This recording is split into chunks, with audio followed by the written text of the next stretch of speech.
Merhaba, bugün hırkanın ikinci bölümündeyiz. Birinci bölümde bu parçayı ip koparmadan birleştirmiştik. Bu bizim sırt parçamız, arka parçamız. Eni 5, boyu 4 motifli. Siz dediğim gibi boyunu istediğiniz sıra sayısı kadar çoğaltabilirsiniz. Bana mozaik hırkayı çok soruyorsunuz. Onun da iplerini sipariş ettim. İpleri geldiğinde ona da başlayacağım. İkinci bölüme geçene kadar iplerimi beklerken böyle eldivenler hazırladım. Sonrasında size anlatabilmek için kalp motifini anlatmıştım. Onu kare hale getirdim. Sonrasında eldiven yaptım. Bunların hepsini size anlatacağım. Kışın çocuklarınıza, torunlarınıza, kendinize ya da satmak için örebilirsiniz. Çok keyifli örmesi ve çok kolay. Yine ip koparmadan motif birleştirdiğimiz bir balaklava yapacağız. Sonrasında kış için hazırlıklarımı yaptım. Tek tek hepsini size anlatacağım. Yine bir önceki bölümdeki gibi şablonu ve beden ölçü tablosunu sizinle paylaşacağım. Oraya göre kendi bedeninize göre ayarlamalarını yapabilirsiniz. Bir önceki bölümde beden ayarlamasını nasıl yapacağınızı anlatmıştım. En iyi ki boyu 4 sıralı ön parçalarımızı hazırlayacağız ve onları sırta ekleyeceğiz. Bir önceki bölümde burada karşıya kaydırıp zincir çekmeyi unutmuşum. Öncelikle orayı bir düzelteceğim. Ondan sonra ön parçalara geçeceğim. Buradan böyle ip geçirip bağladım arka tarafta.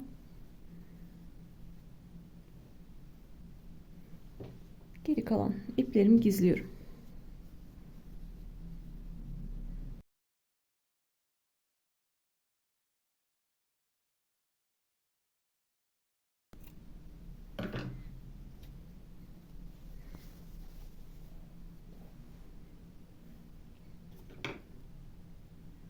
Tekrar bir özet geçmek istiyorum. Birleştirmenin mantığı neydi? Başlarken 3 aşamaydı.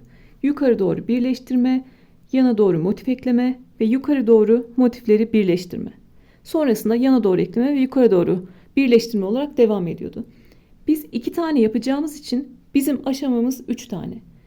Yukarı doğru birleştireceğiz, yana doğru motif ekleyeceğiz ve yukarı doğru birleştireceğiz. Sonrasında yanına motif eklemeyeceğiz. Bir bütün şekilde baştan sona göstermeyeceğim. Çünkü bir önceki bölümde anlatmıştım. Aynı şekilde ikinci videoda birinciye benzesin istemiyorum. Daha kolları birleştireceğiz, lastik öreceğiz çünkü.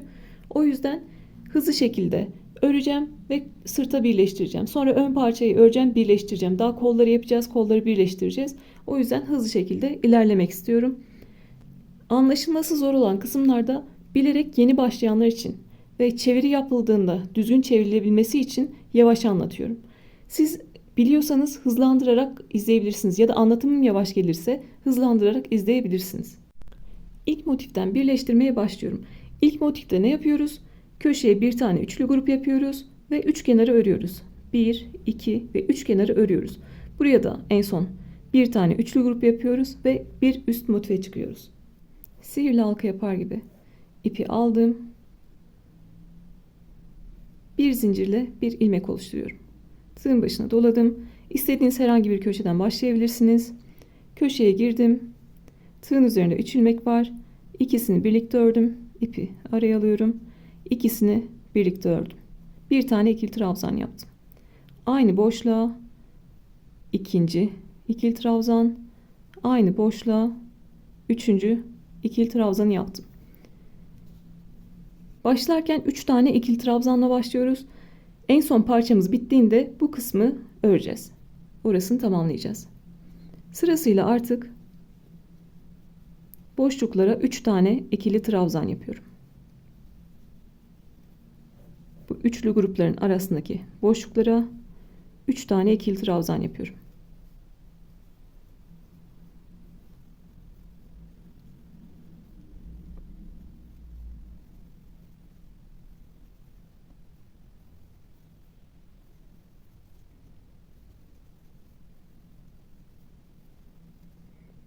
Köşeye 3 tane ikili trabzan, araya 2 zincir ve 3 tane ikili trabzan yapıyorum.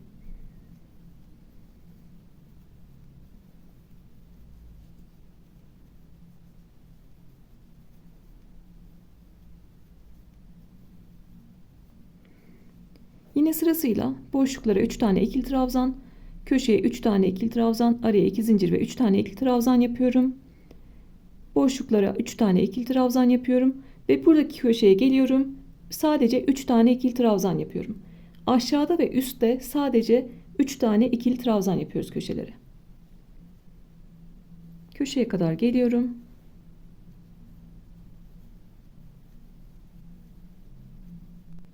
Bu arada benim üzerinde ördüğüm şey masa değil, eşimin kestirdiği bir parça.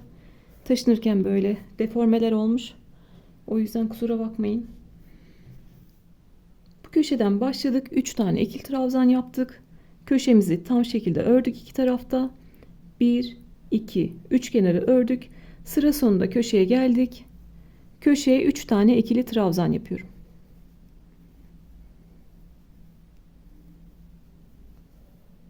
Üç kenarımızı bitirdik. Bir üst motife geçebilirim artık. Arada 2 zincir çekiyorum. Tığın başına doladım. Motifin düz yüzünden istediğim bir köşeden başlıyorum. 3 tane ikili trabzan yapıyorum.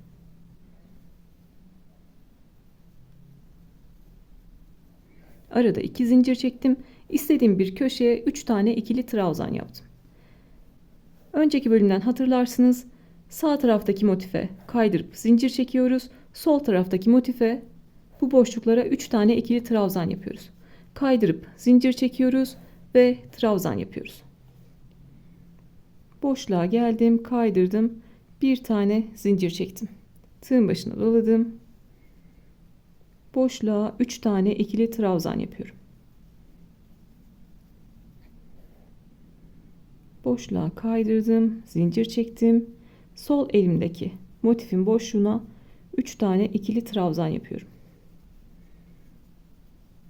Hem birleştiriyorum hem de bu motifi de sıra sayısını 6'ya getirmiş oluyorum.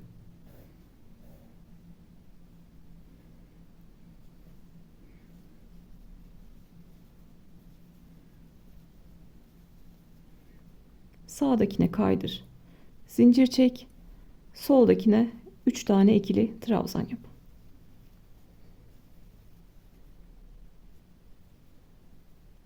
Köşeye kadar yapıyorum aynı şekilde.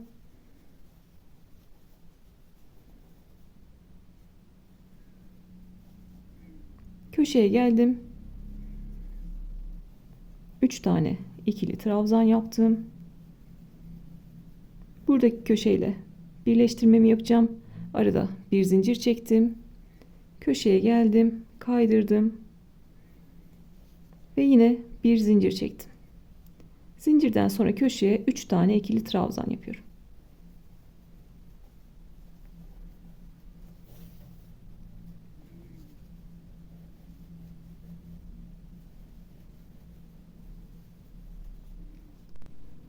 Köşede bir zincirle bağlantı yaptıktan sonra yine bu kenarı ve bu kenarı örüyorum.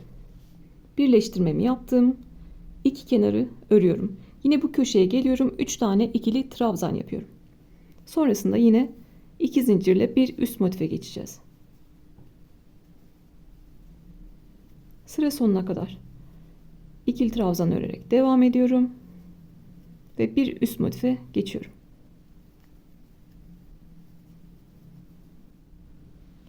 Yine köşeye kadar geldim. Köşede 3 tane ikili trabzan yapıyorum. Bir üst motife geçeceğim. Arada 2 zincir çektim. Tığın başına doladım. Motifin düz yüzündeki herhangi bir köşeden girdim ve 3 tane ikili trabzan yapıyorum.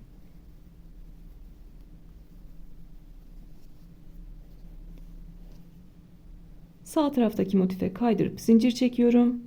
Sol taraftaki motife 3 tane ikili trabzan yapıyorum. Köşeye kadar sağdakine kaydırıp zincir çekeceğim. Soldakine 3 tane ikili trabzan yapacağım.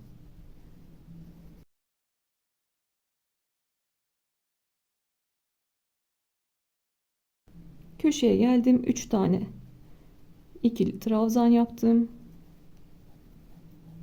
Arada bir zincir çektim. Alttaki motifin köşesine kaydırdım. Yine bir zincir çektim. Ve 3 tane ikili trabzan yapıyorum köşeye.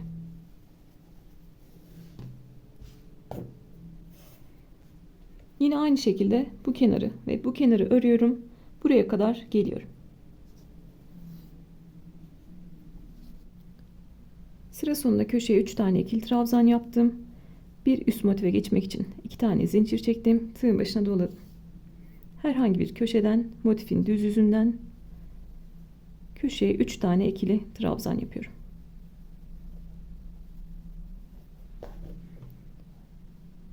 Sağdakine kaydırıp zincir çekiyorum. Soldakine kaydırıp 3 tane ikili trabzan yapıyorum.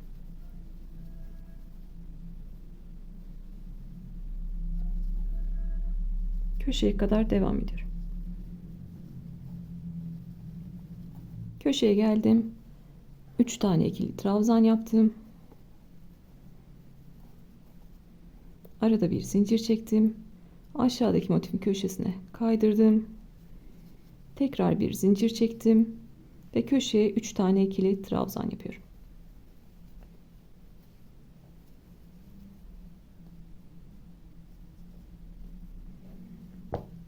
Önceki bölümden hatırlarsanız benim hırkamın boyu 4 motif olacağı için ben burada artık yan motifleri eklemeye başlayacağım. O yüzden burada sadece 2 kenar öreceğim. Bu aşama aslında birinci aşama boy belirleme. Siz hırkanızın filmlerdeki gibi sürekli dışarıdan bir şey geçiyor.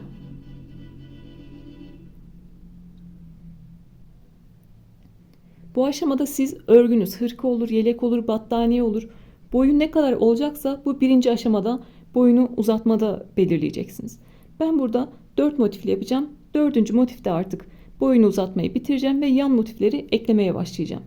Siz devam etmek istiyorsanız yine buraya kadar öreceksiniz. Bir üst motife geçeceksiniz. Nerede artık yeter derseniz orada artık sadece 2 kenarını öreceksiniz.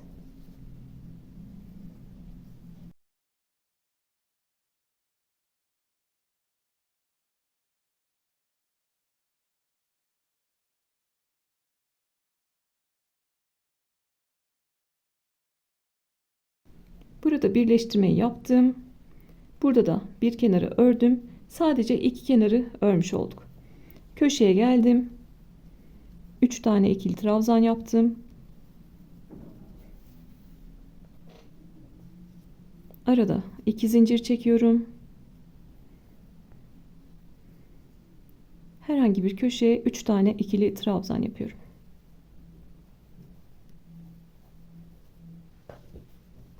Burada artık motifleri yan şekilde ekleyeceğiz. Enine ekleme yapacağız.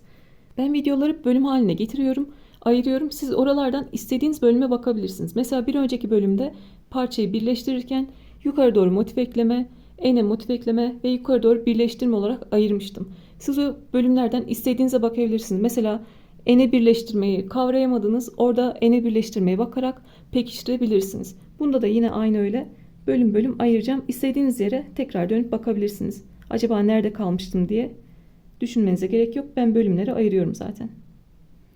3 tane ikili trabzan yaptım. Yine sağ taraftakine zincir çektim.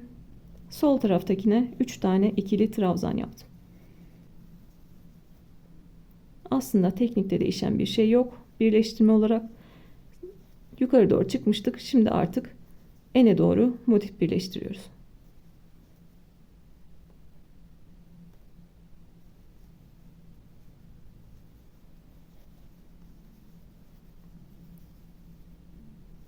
Köşeye kadar boşluklara 3 tane ikili trabzan yapıyorum.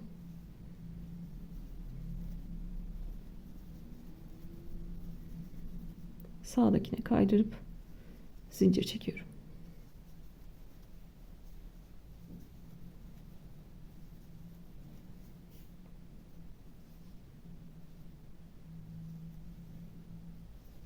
Köşeye geldim. 3 tane ikili trabzan yaptım.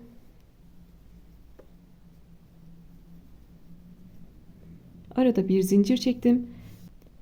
Benim buradaki kaydıracağım yer iki köşenin birleşim yeri. Ne bu köşeye kaydırıyorum, ne bu köşeye kaydırıyorum. Boşluklara ikisinin birleşim yerine kaydırıyorum. 3 tane ikili trabzan yaptım köşede. Bir zincir çektim.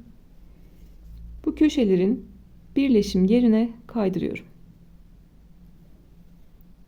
Yine bir zincir çektim, orayı sağlamlaştırdım. Tekrar motif ekliyorum. Tığın başına doladım.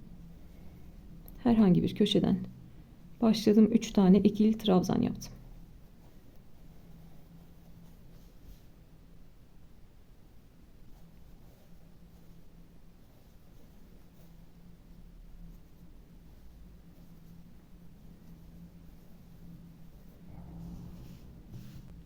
Ene doğru birleştiriyorum artık. Sağdakine kaydırıp zincir çekeceğim. Soldakine 3 tane ikili trabzan yapacağım. Köşeye 3 tane ikili trabzan yapıyorum. Bir zincir çekiyorum ve iki köşenin birleşim yerine kaydırıyorum. Tekrar zincir çekip bir sonraki motife geçiyorum. 4 motif böyle birleştirip en son köşe noktasında buluşalım.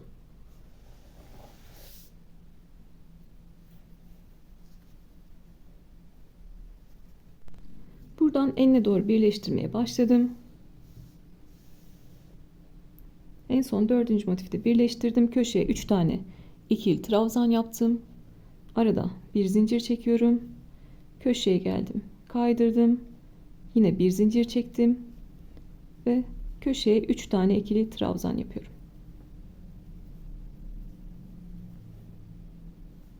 Enine doğru birleştirmeyi bitirdik. Yukarı doğru motif ekledik. Ene motif ekledik. Yana doğru ve artık bu aradaki boşlukları kapatacağız. Buradan başlayarak boşlukları kapatarak 3. aşamamızda bitirmiş olacağız. Yukarı doğru birleştirmeye başlarken 1, 2, 3 kenarı örüyoruz ve burada birleştirmemizi yapıyoruz. 1, 2 ve 3 kenarı örelim. Burada birleştirmemizi yapalım. En son köşeye 3 tane ikili trabzan yapalım ve burada birleştirmeyi beraber yapalım. Boşluklara 3 tane ikili trabzan, köşeye 3 tane ikili trabzan, araya 2 zincir ve 3 tane ikili trabzan yaparak 3 kenarı örelim.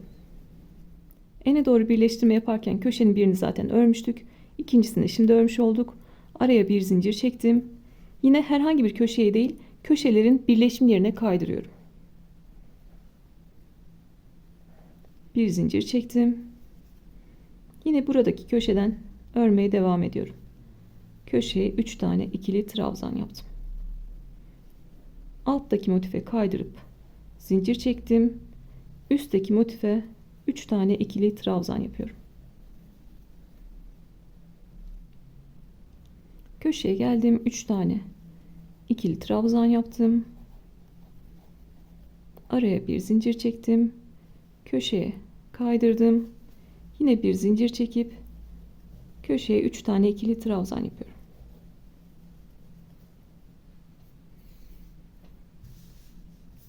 Burada tekrar yukarı doğru birleştirmenin hatırlatmasını yapmış oldum.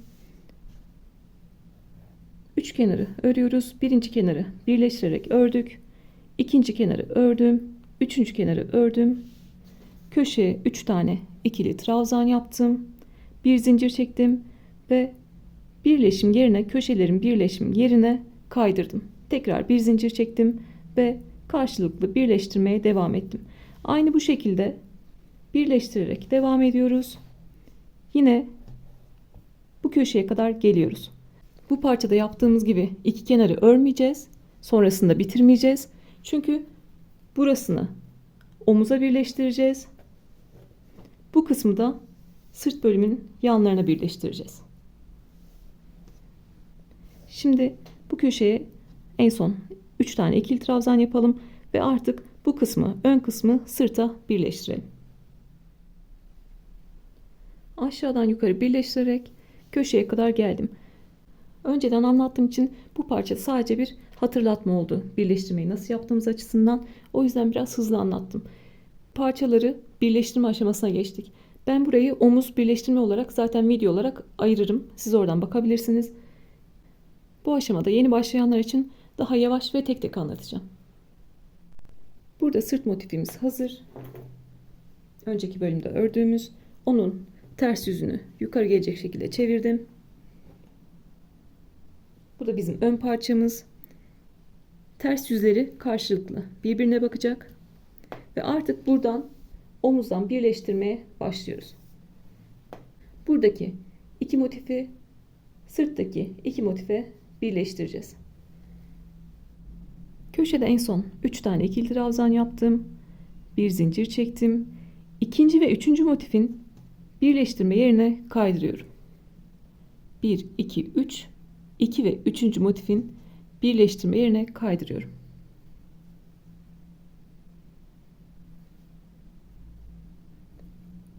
Yine bir zincir çektim ve köşeye 3 tane ikili trabzan yapıyorum. Sırtla bağlantımı yaptım. Yine şöyle alıyorum. Daha düzgün yapabilmek için. Yine sağdaki motife kaydırıp zincir çekiyorum. Soldaki motife 3 tane ikili trabzan yapıyorum.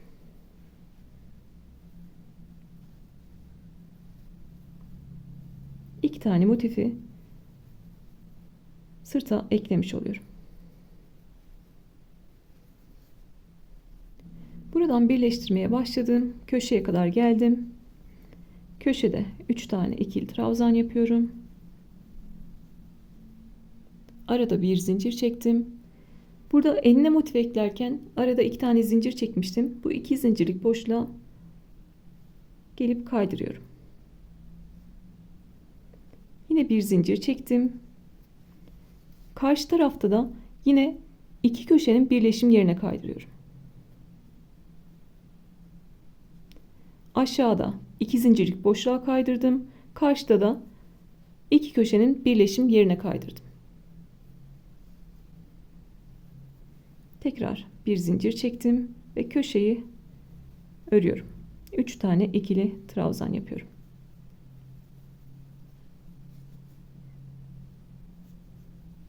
Yine sağdakine kaydırıp zincir çektim. Soldakine 3 tane ikili trabzan yapıyorum. Sıra sonuna kadar böyle devam ediyorum. Köşeye kadar birleştirerek geldim. Köşede 3 tane ikili trabzan yaptım. Arada bir zincir çektim. Sırtın köşesine kaydırdım. Bir zincir çektim. Ve bu köşenin ikinci üçlü grubunu yapıyorum. 3 tane ikili trabzan yaptım. Artık ön parçamız sırta eklenmiş oldu. Gördüğünüz gibi. Artık bu noktada aşağı doğru inerken bu kenarı örmemiştik biliyorsunuz. Hem burayı öreceğiz hem de buradan itibaren birleştirme yaparak kol boşluğumuzu da oluşturmuş olacağız. Ben mantığını size anlatabilmek için kol motiflerini de hazırladım. Aynı şekilde yukarı doğru birleştirme, ene doğru örme ve yukarı doğru birleştirme olarak boyuna 3, enine 3 şeklinde böyle kol motiflerini hazırladım. Yine bu iki kenarımızı örmedik. Bunları bedene birleştirirken, kolu birleştirirken örmüş olacağız. Afrika menekşesi hırkada kolunu 4 yapmıştım. Motifim küçük olduğu için. Söğüt hırkada üçlü yapmıştım. Bunda da üçlü yapıyorum. Buradaki mantık iki tane motifi karşılıklı tam yerleştiriyoruz. Biri öndekine denk gelecek tam şekilde, biri arkadakine denk gelecek. Bir tane motifi de böyle yarım şekilde birleştireceğiz. Bu motife yarım şekilde birleştireceğiz. O yüzden ben buradan devam ederek 1,5 motifi öreceğim. Buraya kadar karşıya birleştirme yapmadan 1,5 motifi öreceğim. Sonrasında birleştirme yapmaya başlayacağım artık. Karşılıklı yine alttakiyle sırt motifiyle birleştireceğim ve eteğe kadar öreceğim. Eteğe kadar birleştireceğim. Bu aşamada da 1,5 motiflik benim kol boşluğum oluşmuş olacak. Kol boşluğu içinde 21-22 santim yeterli geliyor.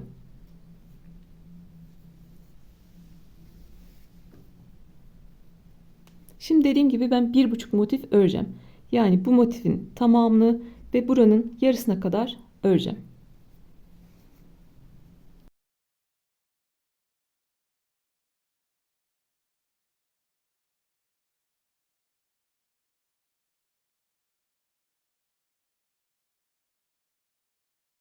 Birleşim yerindeki 2 zincirlik boşluğa da kaydırma.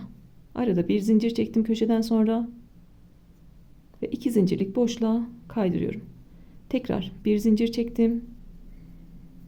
Köşeye 3 tane ikili trabzan yapıyorum. Bir motifi tam olarak ördüm. İkinci motifi yarıya kadar öreceğim. Buraya kadar öreceğim.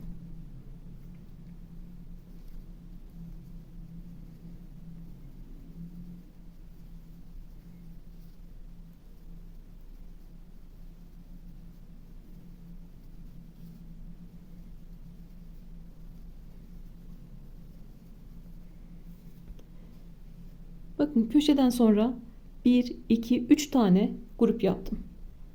1, 2, 3. 3 tane grup yaptıktan sonra artık karşı tarafla sırtla birleştirmeme başlıyorum. Sırtta da bir tam motifi bıraktım. Bir tane motifin de yarısından itibaren birleştirmeye başlıyorum.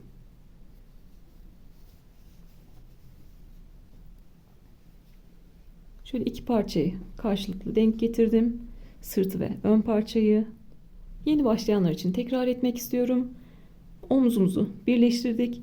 Aşağıya kadar 1,5 motif ördük. Çünkü bizim kol motifimizi katladığımızda 1,5 motifin buraya denk gelmesi lazım. Sonrasında karşılıklı birleştirme yaparak eteğe kadar öreceğiz. Böylece kol boşluğumuz oluşmuş olacak. Ön ve sırt parçayı karşılıklı şekilde tuttum. Köşeden sonra 1, 2, 3 tane grup yaptım. Buradaki motifte de bir tam motifi atlıyorum. İkinci motiften köşeden sonra 1, 2, 3 tane grup atlıyorum. Ve sonraki boşluğa geldim. İpimi kaydırdım ve bir zincir çektim. Bu tarafa geldim. 3 tane ikili trabzan yapıyorum. Yine aynı şekilde sırt motifine geldim. Kaydırdım. Zincir çektim. Ön parçama geldim. 3 tane ikili trabzan yapıyorum. Sağdakine kaydırdım. Zincir çektim. Soldakine 3 tane ikili trabzan yapıyorum.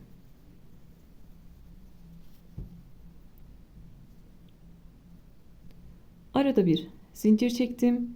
Buradaki 2 zincirlik boşluğa geldim. Kaydırdım. Bir tane zincir çektim.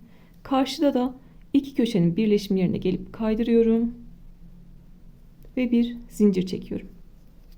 Birleştirme aynı şekilde devam ediyor.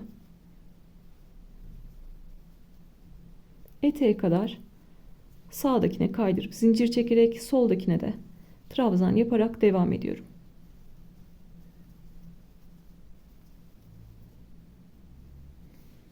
Birleşim yerinde 2 zincirlik boşluğa kaydırıp zincir çekiyorum. Köşelerin birleşim yerine gelip kaydırıyorum ve bir zincir çekerek buradan itibaren örmeye devam ediyorum. Bu şekilde eteğe kadar örelim. Koltuk altından itibaren birleştirmeye başladım. Karşılıklı en son etekte köşede 3 tane ikili trabzan yaptım. Bir tane zincir çektim. Köşeye kaydırdım ve bir zincir çekip ipi yeteri kadar uzatıp kesiyorum.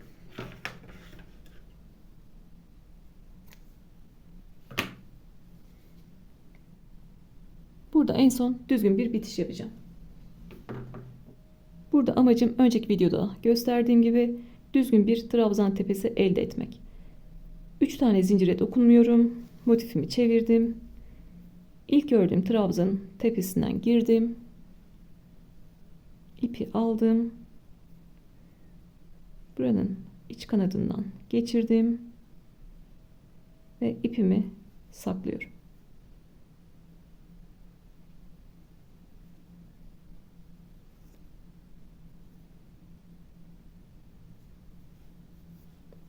En son burada daha düzgün bir şekilde ipimi gizleyeceğim.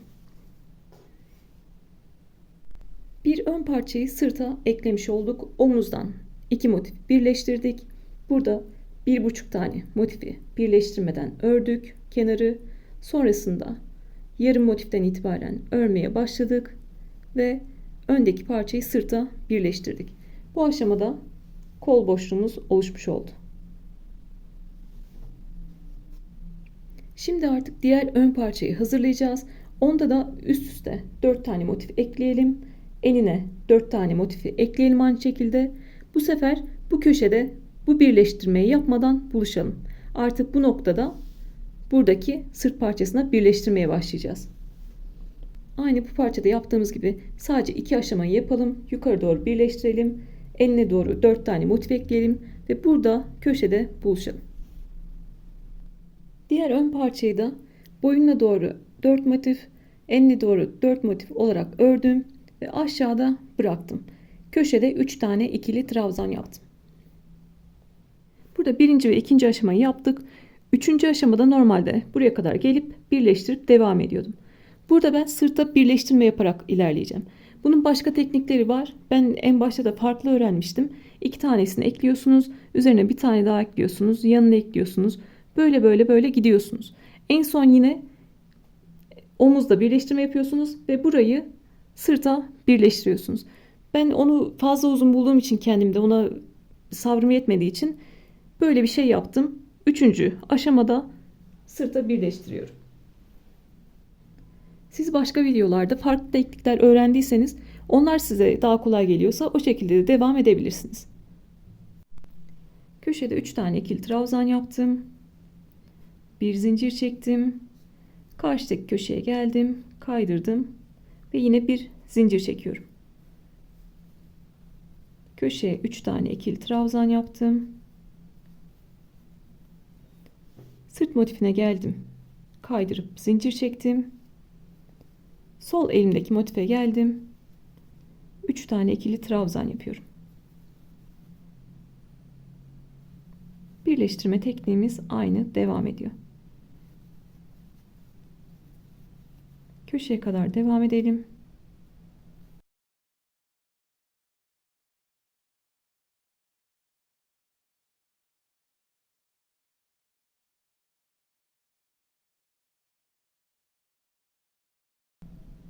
Köşeye kadar geldim.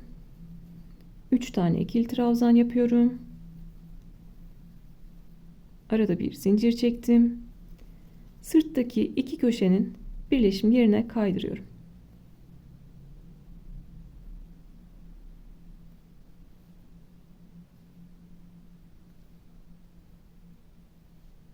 Arada bir zincir çektim. Köşeye geldim. Yine 3 tane ikili trabzan yapıyorum.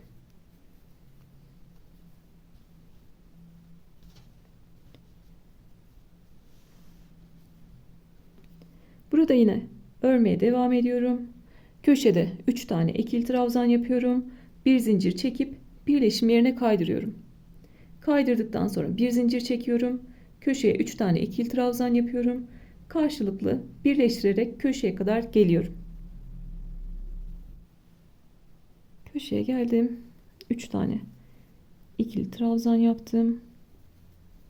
Arada bir zincir çektim. Buradaki iki köşenin birleşim yerine kaydırıyorum. Köşelerin birleşim yerine kaydırdım. Tekrar bir zincir çektim.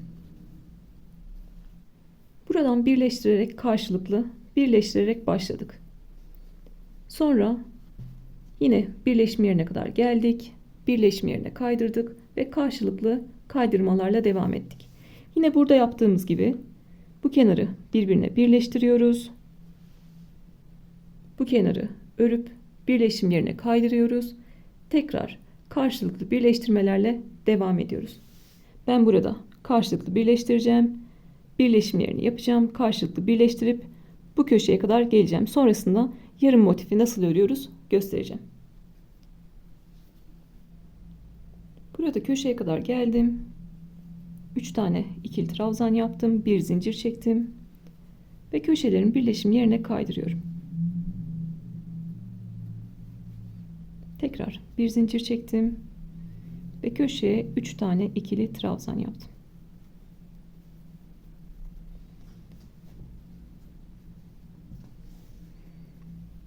İki tane motifi karşılıklı tam şekilde yerleştirdik. Bir tanesini yarım şekilde birleştireceğiz. Burada amacımız bu parçada ne yaptıysak karşı tarafta da aynısını yapmak. Şimdi burada bakıyorum. Köşedeki birleştirme yerinden sonra 2 tane grubu birleştirmişim. Sonra tek şekilde kenarı örmeye devam etmişim.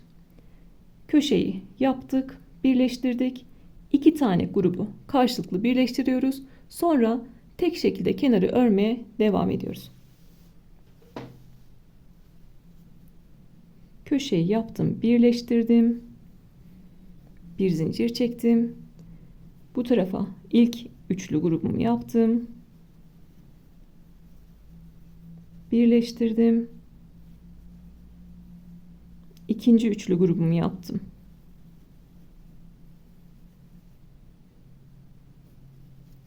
Birleştirdim. Aynı görüntüye ulaşmış oldum. Köşeden sonra 2 tane üçlü grubu karşılıklı birleştirdim. Bu aşamadan sonra burayı tek şekilde örmeye devam ediyorum. Karşıya birleştirmiyorum. Çünkü o yarım motifte kol boşluğu için bize gerekli.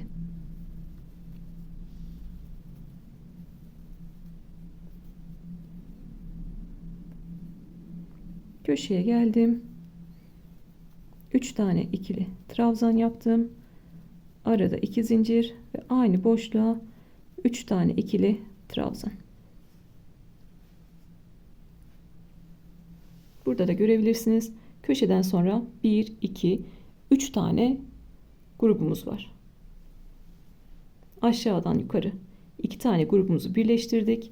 Yukarıda 1, 2, 3 tane grubu tek şekilde ördük ve köşeyi örerek devam ettik. Burada yine birleştirme yerine kadar geliyorum. Karşılıklı birleştiriyorum. Bu kenarı da tek şekilde karşıya birleştirmeden örüyorum. Ve en son burada yine buluşalım. Burayı da artık omuz motifi olarak ekleyeceğiz. Burada 1,5 motifi karşıya birleştirmeden ördüm. Kol boşluğumu oluşturdum. Köşeye 3 tane ikili trabzan yaptım. Arada bir zincir çektim. Buradaki köşeye geliyorum. Kaydırdım ve bir zincir çektim. Sırta birleştirdim. Köşeye 3 tane ikili trabzan yapıyorum. Buradaki iki motifi aynı burada yaptığımız gibi birleştiriyoruz. Burada karşılıklı birleştirmelerle geliyoruz. Birleştirme yerinde kaydırmayı tekrar size göstereceğim. Buradan başladım. Sırta kaydırıp zincir çektim. Ön parçaya 3 tane ikili trabzan yaptım. Birleştirme yerine kadar geldim. Köşede 3 tane ikili trabzan yaptım. Arada bir zincir çekiyorum. 2 zincirlik boşluğa kaydırdım. Bir zincir çektim. Buradaki iki motifin birleşimi yerine kaydırıyorum. Ve tekrar bir zincir çekiyorum. Ve örmeye devam ediyorum.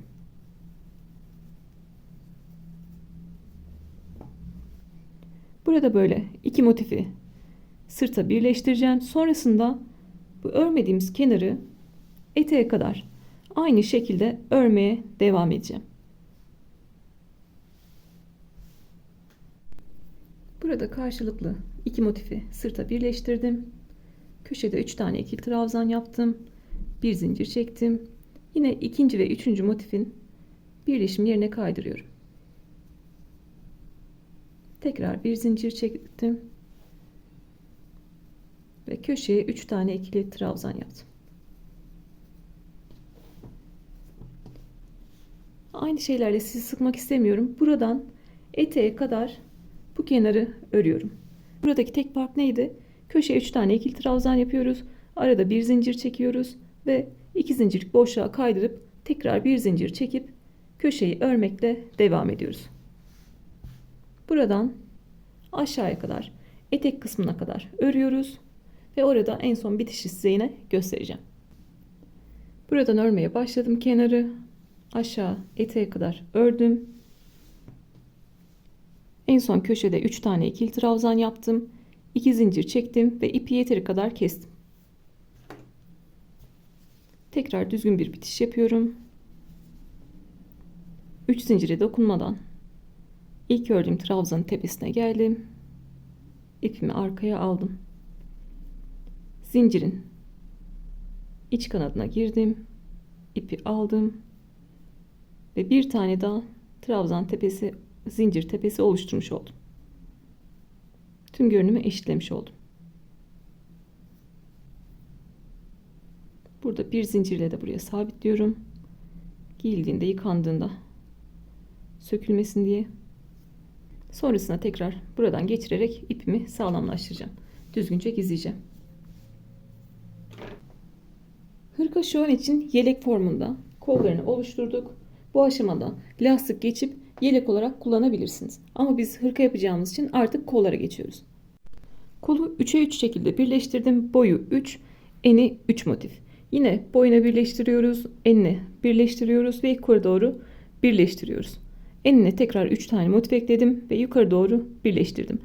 2 tane kenarım örülmemiş şekilde duruyor. 2 kenarı da artık kol boşluğunda kullanacağız. Ben bir tane kolu size anlatabilmek için, lastik kısmını ve nasıl yaptığımı anlatabilmek için kendim yerleştireceğim. Bu kısmı kendim yerleştireceğim. Buradaki kol kısmını da beraber öreceğiz. Yine aynı bu tarafta ne yaptıysak burada da aynısını yapacağız. Birleştirme yaparken kol boşluğumuzu oluşturmuştuk. Ben bu tarafta bir tane kolu yerleştirdim size anlatabilmek için ve lastik kısmını da geçtim. Şimdi bu tarafı, kol kısmını beraber yapacağız. Kol motifini buradan birleştirmeye başladım. Birinci motifi tam birleştirdim. İkinci motifi tam birleştirdim. Üçüncü motifi yarım şekilde yedirdim. Zaten buradaki motifi yarım şekilde örmüştük yukarı kadar. Burada yarım şekilde yedirdim. Onun aynısını bu tarafta da yapacağız.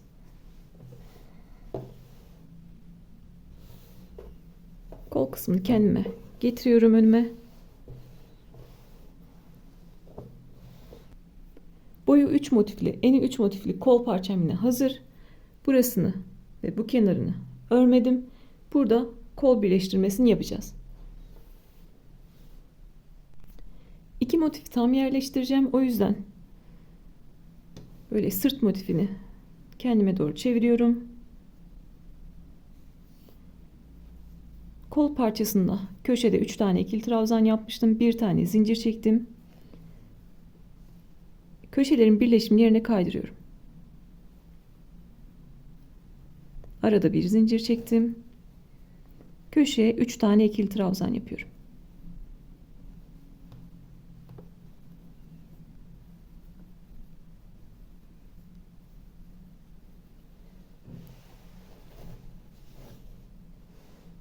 Yine aynı şekilde sırt parçasındaki motife kaydırıp zincir çekiyorum.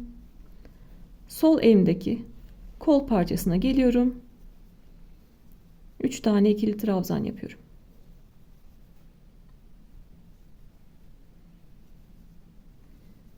Birleşim yerine kadar karşılıklı kaydırma ve 3 tane ikili trabzan örmeyle devam ediyorum. Köşeye 3 tane ikili trabzan yaptım. Bir zincir çektim. 2 zincirlik boşluğa kaydırdım. Tekrar bir zincir çektim.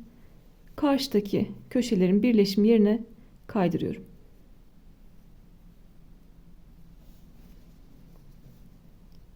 Tekrar bir zincir çektim. Köşeye 3 tane ikili trabzan yapıyorum. Birinci motifimizi böylece yerleştirdik. İkinci motifi de aynı şekilde tam şekilde yerleştiriyoruz. Birinci motifi sırttaki motife yerleştirdim. İkinci motifi de öndeki motife yerleştiriyorum.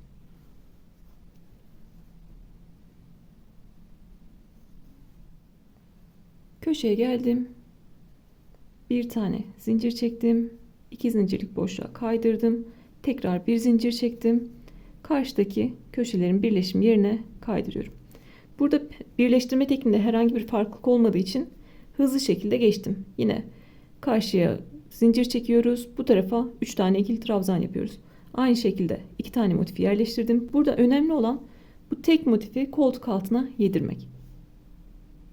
Bir motifi burada tam şekilde birleştirdik. Bir motifi burada tam şekilde yerleştirdik. Burada yarım şekilde örmüştük, birleştirmiştik. Burayı da Yine yarım şekilde birleştireceğiz. Bu kolu yapmıştım dediğim gibi. Önemli olan burada ne yaptıysak karşıda da aynısını yapmak. Köşeyi yapmışım. 1, 2. 2 tane üçlü grubu karşılıklı birleştirmişim. Önce onları bir karşılıklı birleştiriyorum. Orada ne yaptıysak adım adım aynısını yapıyorum.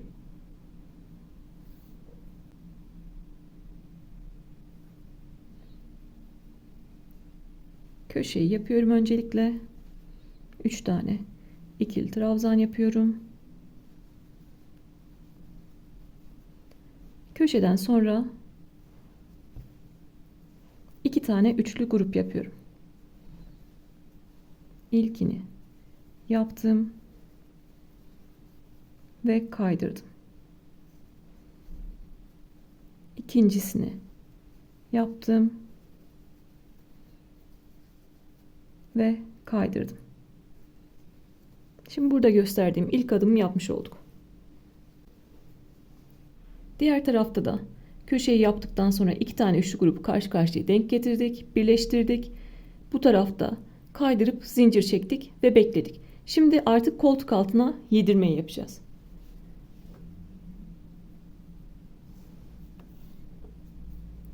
Burada zincir çekmiştik en son. Buraya geldim. Bir tane ikili trabzan yaptım. Bakın burada birleşim yeri var. Tam koltuk altındaki birleşim yerine geliyorum. Ve oraya kaydırıyorum. Bu kaydırmadan sonra bu boşluklara 3 tane ikili trabzan yapıyorduk. Birincisini yapmıştık. İkincisini yaptım.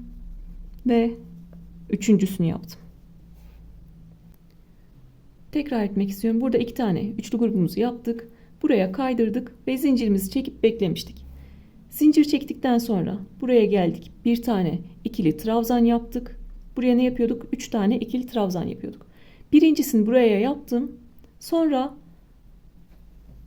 koltuk altındaki birleştirme yerine ipimi kaydırdım.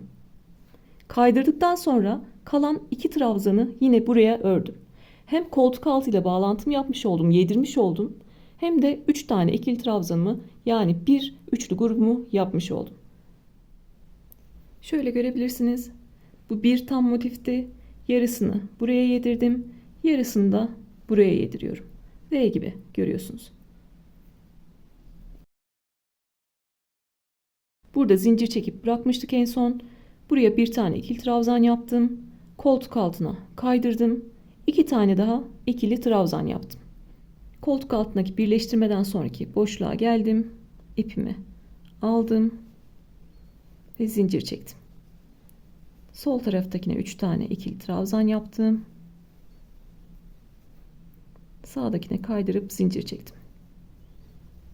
Karşılıklı yarım motifi birbirine birleştiriyorum.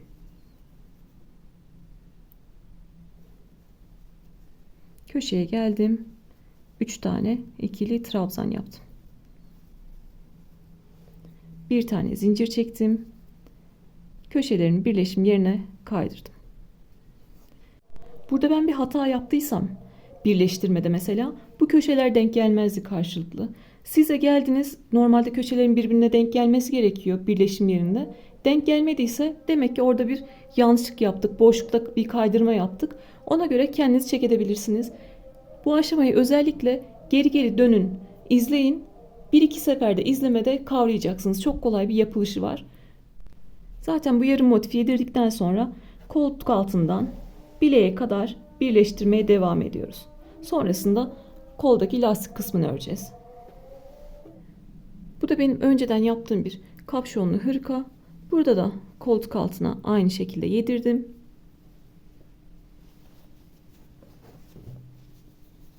Gördüğünüz gibi. Burada farklı beden yapanlar için şunu anlatmak istiyorum.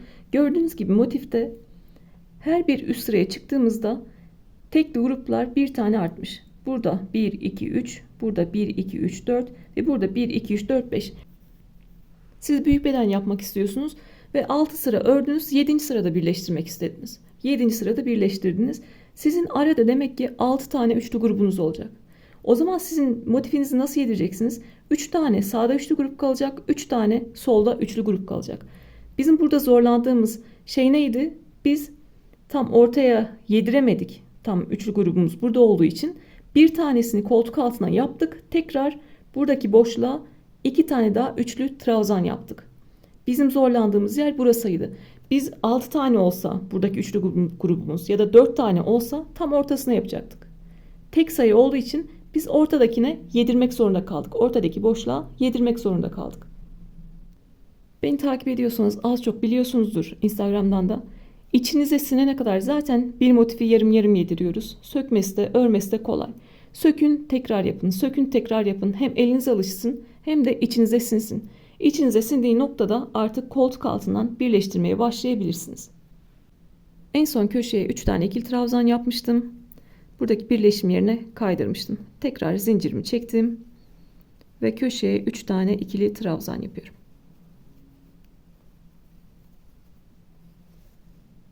Karşıdaki motife kaydırdım. Soldaki motife 3 tane ikili trabzan yapıyorum.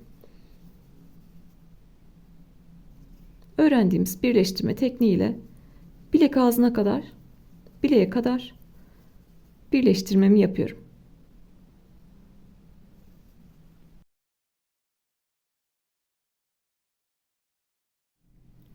Burada bileğe kadar birleştirmemi yaptım.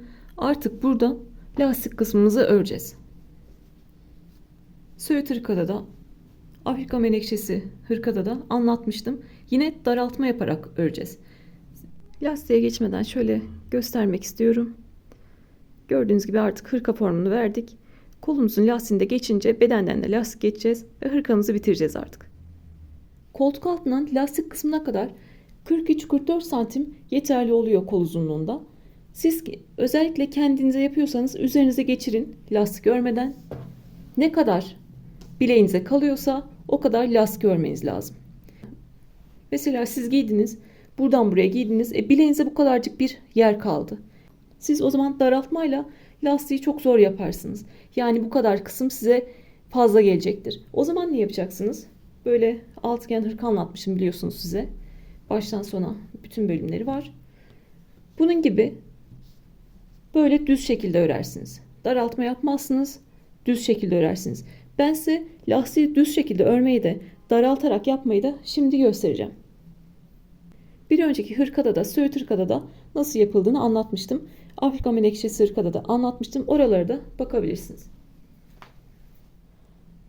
Bedende de olsa kolda da olsa bizim düzgün bir zemine ihtiyacımız var lastik örebilmek için.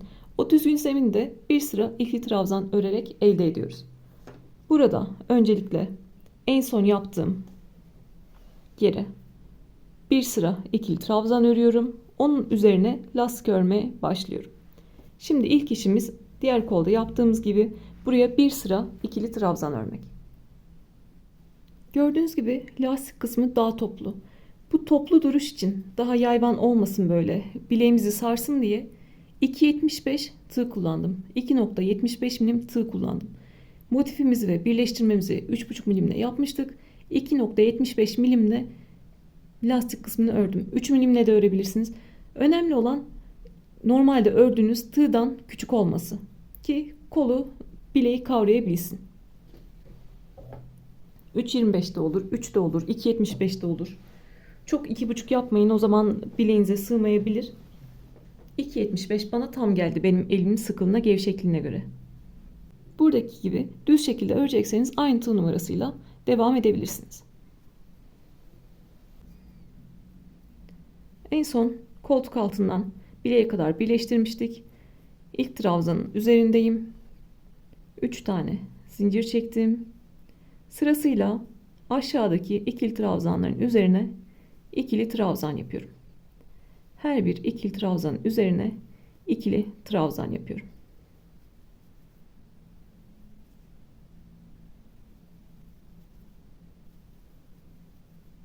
Köşelerin birleşim yerine geldik. Burada köşe boşluklarımız var. Burada birleştirme yerimiz var. Ve burada köşe boşluğumuz var. Yani 1, 2, 3 tane ikili trabzanla oraya geçeceğiz. Bir tane köşeye, bir tane birleştirme yerine ve bir tane köşeye.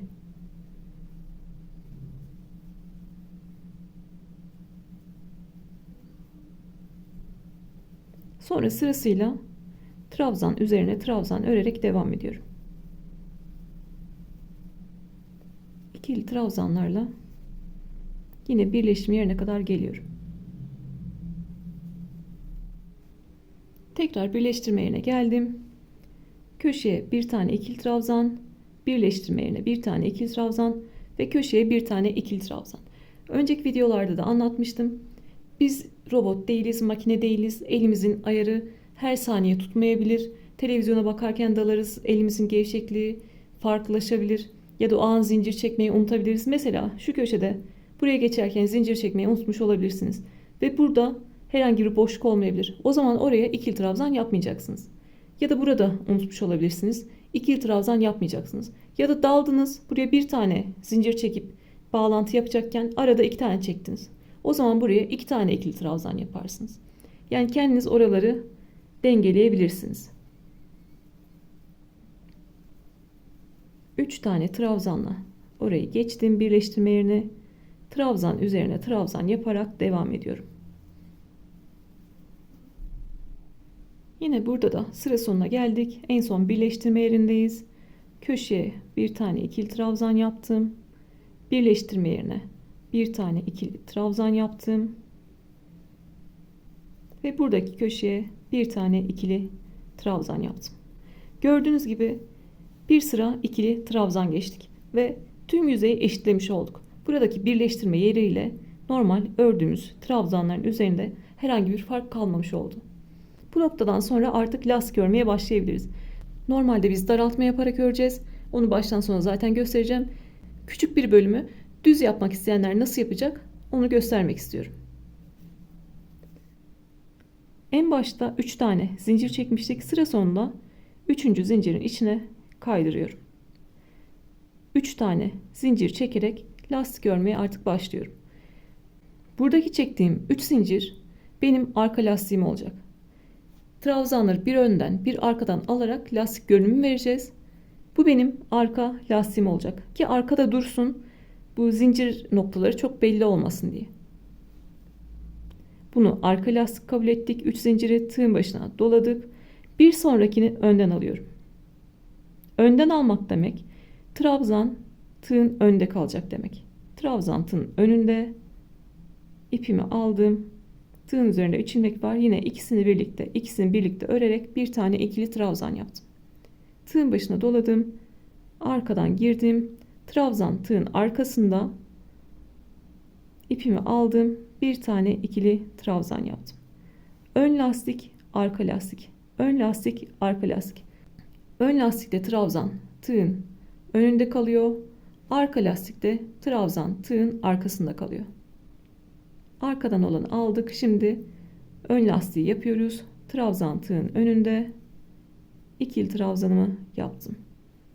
Trabzan tığın arkasında ikili trabzanımı yaptım. Bir önden alıyorum.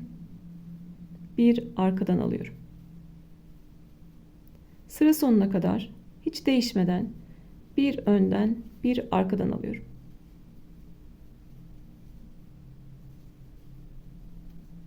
Gördüğünüz gibi lastik görünümünü vermiş olduk. Ön lastik önde duruyor, arka lastik arkada duruyor. Bu 3 zinciri arka yapmamın sebebi 2 ön lastiğin arkasında kalmasını istemem. Şimdi sıra sonuna kadar geldiniz. Yine 3 zincirin tepesine kaydırdınız. Öyle farz edelim. Sıra sonundasınız. Bir üst sıraya tekrar 3 zincirle çıktınız. Önde olanı önden, arkada olanı arkadan alarak örüyoruz. Önde olanı önden aldım. Arkada olanı arkadan aldım. Sıra sonuna kadar aynı şekilde devam ediyor.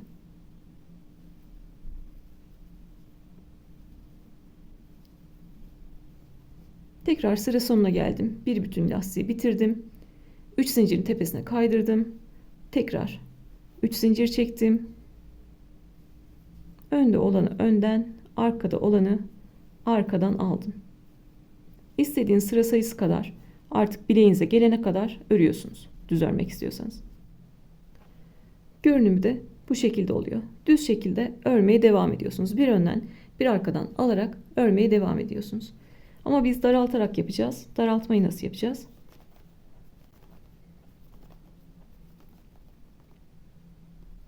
Yine sıra sonunda bir değişiklik yok. 3 zincirin tepesine kaydırdım. 3 tane zincir çektim. Bu 3 zincir benim arka lastiğim. Normalde düz örerken bir önden bir arkadan alıyorduk. Bu sefer daraltma yapacağımız için 2 tane önden 2 tane arkadan alacağız. Yani 2 trabzanı teke düşürmüş olacağız. Tığın başına doladım. İkisini önden aldım. İkisini arkadan aldım. İkisini önden aldım. İkisini arkadan aldım. Buradaki 2 trabzanı yukarıda teke düşürmüş oldum. Hem trabzan sayısını azaltıyoruz hem de tığ numarasını küçültmüştük. Daha dar bir kol lastiği elde etmiş olacağız. Düz şekilde örecekler aynı tığ numarasıyla devam edebilirler. 2 önden alıyorum. 2 tane arkadan alıyorum. 2 tane önden aldım.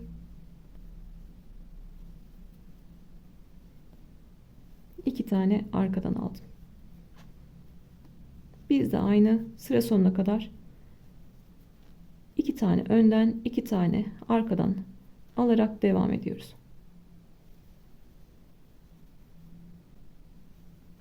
Sıra sonuna kadar geldim. Bakın kol ağzımız daralmış oldu. Bu sırada trabzan sayımızı ikişer ikişer alarak yarıya düşürmüş olduk. En son 2 tane önden aldım. Burada bir tane trabzan kaldı. Zaten 2 tane arkadan almam gerekiyordu. Ben burada 3. zincire kaydırdığımda burada 2 tane de arkada kalmış olacak zaten.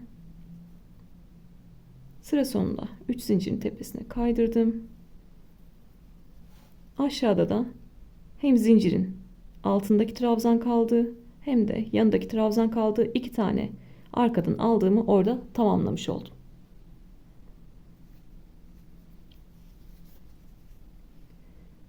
Bundan sonrasında bir üst sırada yapacağımız düz şekilde devam etmek. Bir önden bir arkadan almak.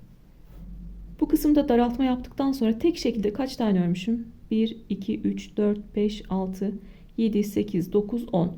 10 sıra bir önden bir arkadan almışım. Artık daraltmamı yaptım. Daraltma bir sıradaydı.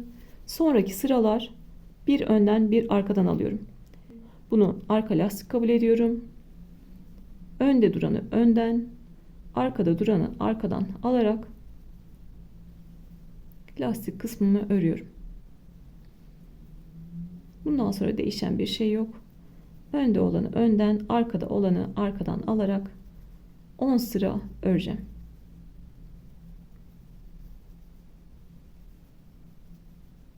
Sıra sonuna gelip tekrar nasıl başlıyorum göstermek istiyorum.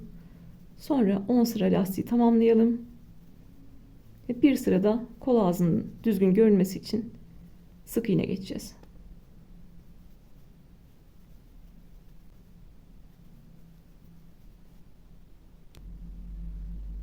Sıra sonuna kadar bir önden bir arkadan alarak geldim. En son ön lastiğimi yaptım. Sıra sonunda 3 zincirin tepesine kaydırıyorum. Bir üst sıraya tekrar 3 zincir çekerek çıkıyorum. Yine önde olanı önden, arkada olanı arkadan alıyorum.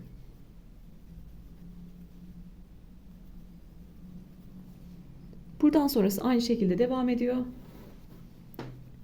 Daraltmadan sonra 10 sıra bir önden bir arkadan alarak örüyoruz. 10 sıra lastik kısmımızı örelim. Sonrasında ağız kısmının toplu durması için bir sırada sık iğne geçeceğiz. Orayı tekrar beraber yapalım. Daraltma yaptıktan sonra 10 sıra bir önden bir arkadan alarak ördüm. En son 3 zincirin tepesine kaydırdım. Bir sıra sık iğne öreceğiz. Ağız kısmını toplamak için bir sıra sık iğne öreceğiz. Bir zincir çektim. Kaydırdığım yere 3 zincirin tepesine geldim. Bir tane sık iğne yaptım. Sık iğne neydi? Başına dolamadan geliyoruz. İpimizi aldık. Tığın üzerinde 2 ilmek var. İkisini birlikte çekiyoruz ve sık iğne yapıyoruz. Bir zincirde bir üst sıraya çıktım. Dibine battım. Bir tane sık iğne yaptım. Sırasıyla tüm trabzanların tepesine bir tane sık iğne yapıyorum. Burayı çok sıkı sıkı yapmıyorum. Tığım da zaten küçük.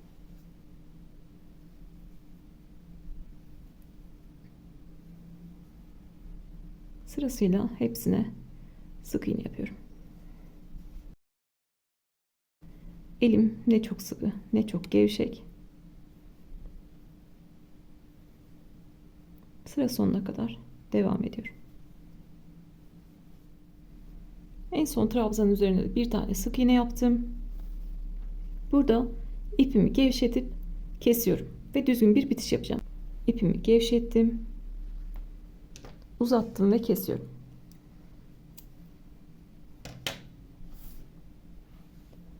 Her videoda bu düzgün bitişi anlatıyorum. Burada da yine detaylı şekilde anlatacağım. Buradaki amacımız, burada en son sık iğne ördük. Sık iğnelerinde, trabzanlarında, zincirlerinde V gibi görünen tepeleri var. Gördüğünüz gibi. İç kanadı ve dış kanadı var. 2 tane de kanadı var. Bizim amacımız bir tane daha sık iğne tepesi oluşturmak. Bütün görünümü eşitlemek. Burada bir zincir çekip dibine sık iğne yapmıştım. Bir zincire dokunmuyorum. İlk yaptığım sık iğnenin tepesine gireceğim. İlk yaptığım sık iğnenin tepesine örgünün iç tarafından, arka tarafından giriyorum. Tepeyi aldım, ipimi aldım ve örgünün arka tarafına çektim. Burada en son yaptığımız sık iğne vardı. Sık iğnenin de V gibi tepesi var biliyorsunuz. Örgünün iç tarafında kalan kanadına giriyorum. Yine arka taraftan. En son yaptığım sık iğnenin arka kanadından girdim. Tepesinin ipi aldım ve çektim. Bir tane daha trabzan tepesi, sık iğne tepesi, zincir tepesi oluşturmuş oldum. Dediklerimin hepsinin tepesi V şeklinde görünüyor. Sık iğne ile de bitsek, trabzanla da bitsek bu şekilde bir tepe oluşturuyoruz en son. Buradan ipimi aldım, geçirdim. Burada sıkı sıkı çekmiyorum ki tüm trabzan tepeleri eşit şekilde görünsün. Burada bir kasma yapmasın. Burada aldım. Bir zincirle buraya sabitliyorum.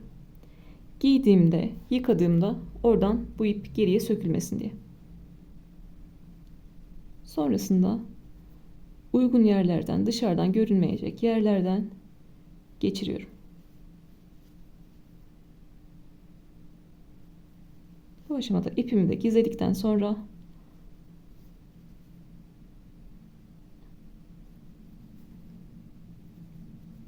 örgümü esnetiyorum. Esnettikten sonra dışarıda kalan ipi kesiyorum. Gördüğünüz gibi kol ağzındaki bütün tepeler artık eşit. Bu bölüme başladık. Ön parçayı yaptık. Omza ve arka parçaya birleştirdik koltuk altından. Bu parçayı da aynı şekilde yaptık. Sonra kollarımızı sırta birleştirdik ve lastik kısımlarını ördük. Artık bu noktadan sonra bedenden bir sıra trabzan geçeceğiz. Yine lastik örmek için ve bir önden bir arkadan alarak öreceğiz.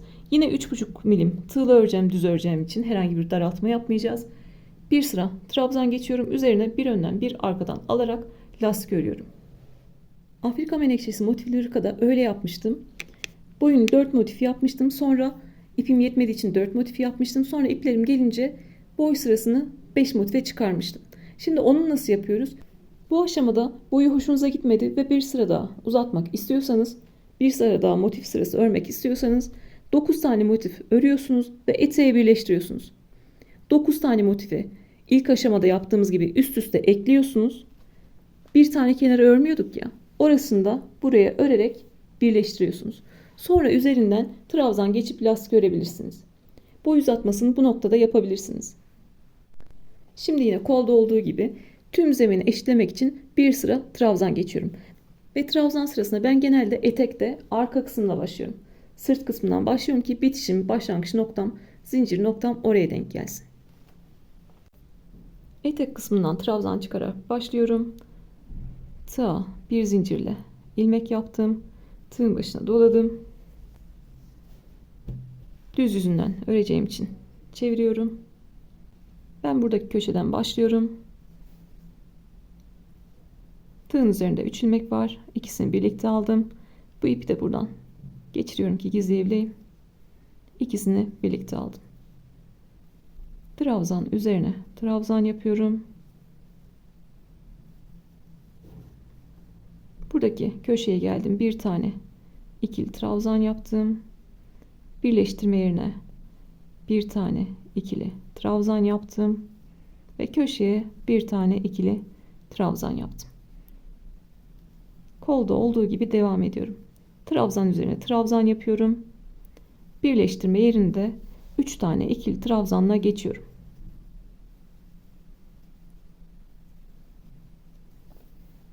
Bir tane birleştirme yerini daha göstermek istiyorum.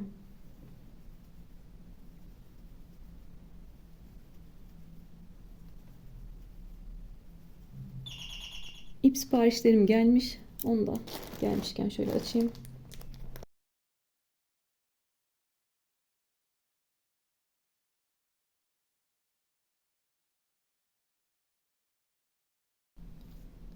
Bana soruyorsunuz genelde kargo fiyatları ne kadar oluyor?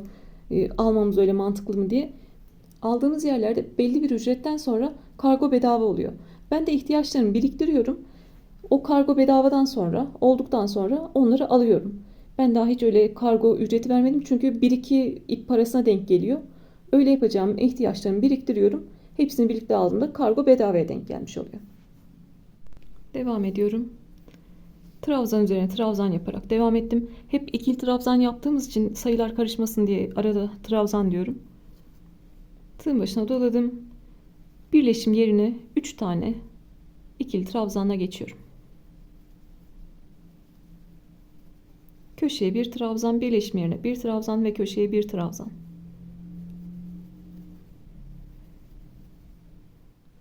Buradan başladık. Böyle devam edelim. Buradaki köşe noktasına gelelim.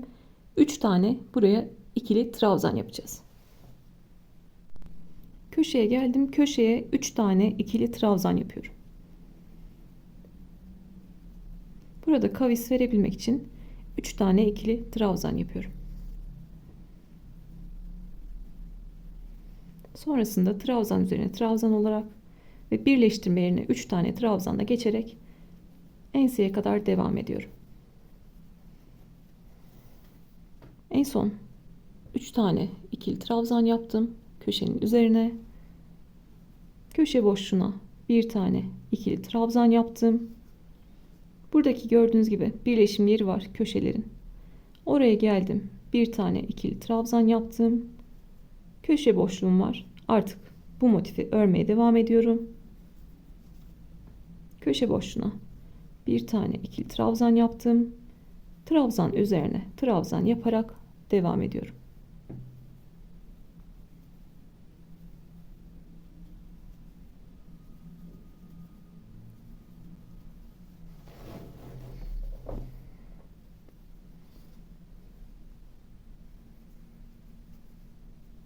Ensedeki motifi örerek devam ettim. Köşe boşluğuna geldim. Bir tane ikili trabzan yaptım. Birleşim yerine geldim. Bir tane trabzan yaptım.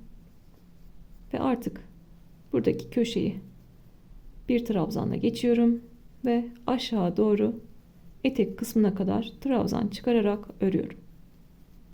Etek kısmında da köşeye yine 3 tane ikili trabzan yapıyorum. Yukarıdan aşağı geldim, köşedeyim. Köşeye 3 tane ikili trabzan yapıyorum. Bu noktadan sonra trabzan çıkararak devam ediyorum. En son başladığım yere kadar geliyorum. Sıra sonuna kadar geliyorum. Sıra sonuna kadar trabzan çıkararak geldim. Sıra sonunda ilk yaptığımız trabzanın tepesine geldim ve kaydırdım. Buradan sonra yapacağımız işlem bir önden bir arkadan alarak lastik örmek. Lastik için 3 tane zincir çekiyorum. Bu 3 zinciri arka lastik kabul ediyorum. Tığın başına doladım. Bir sonrakini önden alıyorum. Bir sonrakini arkadan alıyorum. Sırasıyla bir önden bir arkadan alarak lastik örüyorum.